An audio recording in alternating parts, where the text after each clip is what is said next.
అనుకోండి కూరగాయలు బస్సులు కూడా అవుతున్నారు ఆడేళ్ళు తిరుగు బస్సులో కూడా అవుతున్నారు పోలీసు ఇస్తాడు మీకు మళ్ళీ రేపు నుంచి కూడా అయితే ఆరోగ్యాలు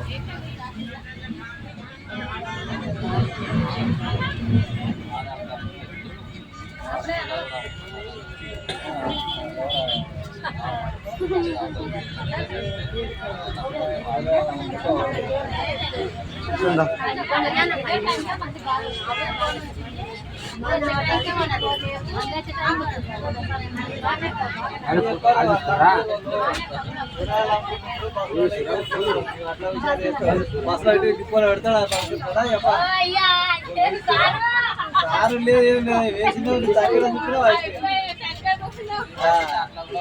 ఫ్రీ బస్ అని చెప్పి ఇట్లా కూడా వాడుకుంటున్నాం ఇంకేం చేయాలి